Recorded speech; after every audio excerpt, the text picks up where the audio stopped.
Hi, this is Jill with Creating Us Blog, and I wanted to do a quick video walkthrough of this album I made for my friend Angie. It's called Eli Every Month, and it is a scrapbook for her baby due in April. So this is a Studio Calico album. I painted it navy and added some white and red distressing. Used some burlap thickers and some Mayarts ribbon. And here we go on the inside. This was designed to be an album that captures a photo of baby Eli every month. So started with some Project Life cards. My first step was to stitch all of the numbers on every Project Life card, and then after that I went through and stitched on the main pages. And I did do a front and back to every pocket. The 3x4 pockets are Simple Stories, and the 6x8 pockets are American Crafts. I did stitch on every 6x8 page except for 2, I think, because the patterns were kind of busy and I didn't want to detract from that. I used papers from a lot of different lines: Studio Calico, Cosmo Cricket, Crate paper. Those are just to name a few. The Project Life cards are all from Dear Lizzie's line, Maggie Holmes' line, and Elsie and Emma's A Beautiful Mess line. There's stitching templates. I use templates for everything I stitched. Some of them are We Are Memory Keepers, like this one. The numbers are all Amy Tangerine numbers.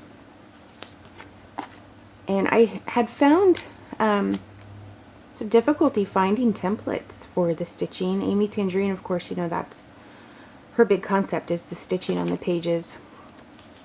And I think I've got maybe all of her stitching kits that she offered, but I had a hard time finding any other brands except for the We Are Memory Keepers.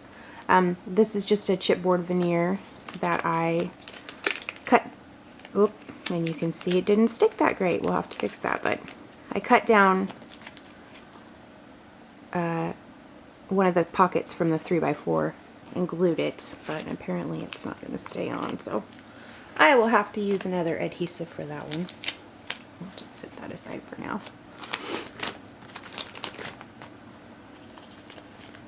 My idea in doing this was so, there's baby Eli's full name, Elliot, was for my friend Angie, who is super creative and the one who got me into scrapbooking. This was for her to take a picture of her little guy every month. I think I'll probably get some of those month stickers that you stick on the onesies, and then she can just boom, put it in an album. So here we go. It's Eli's 9-month picture. It says so on that card. Put the picture right there. If she wants, she could put another picture on the back side. I used almost, well, I think every sheet except for one is pattern paper in this book. If you look at my blog, you'll know I have a thing for pattern paper, not solids. But I thought, well, if she has time, she could maybe do a scrapbook page on the flip side. If she doesn't have time, then it's just decorative pretty paper. You never know what your schedule is going to be like when you're getting ready to have your little one. This crate paper, the pier paper, I thought was a little busy to add stitching on, so I didn't put any on that one. And I did not put stitching on the backs. As you can see, this is a rather bulky album, and on this page I did 1 year old for when he turns 1. The stitching does add a little bit of bulk, and then when you add in an extra handful of pages like I did to extend this to 24 months, then you've got a thick album. And I'm afraid that once Angie starts adding pictures, she's going to have to split the album into 2. So what I'm doing is I'm sending an additional snap 6x8 binder that I have in brown, and I'm going to give that to her so she can split this up how she sees fit. I am not worried about what she does with this book once I give it to her. Like I had mentioned, Angie is a super creative person. I can see her using the book truly as I intended, or as I created it to be. But I could also see her maybe wanting to rearrange it, take it apart a little bit maybe, use some of the Project Life cards on a scrapbook page. I could see her even taking a page out and framing it and hanging it in the baby's room. Like I said, she's super creative, and whatever she chooses to do is totally fine with me.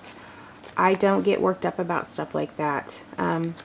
My idea was just to make something. I wanted to do something for her with my hands that I created with her in mind, and this is what I came up with.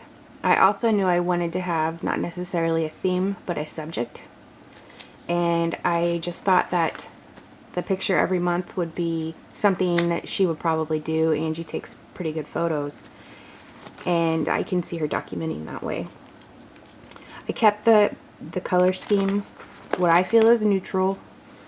It could go either way, boy or girl. We know that Eli is a boy, but I wanted to add a little bit of me in there, and since I have a girl, I just felt pops of pink would be okay, because babies don't care. Babies just like color. So this is the book. I also did a little bit of black here and there. I think black is a great accent no matter what the subject. So this is the Baby Eli Every Month book, and I messed up and I actually stitched 25 cards instead of 24. I did 2 24s, so oh well. And then for the end of the book, I stitched the 2 years old like I did for the 1-year-old page. So that is that. Thanks for watching.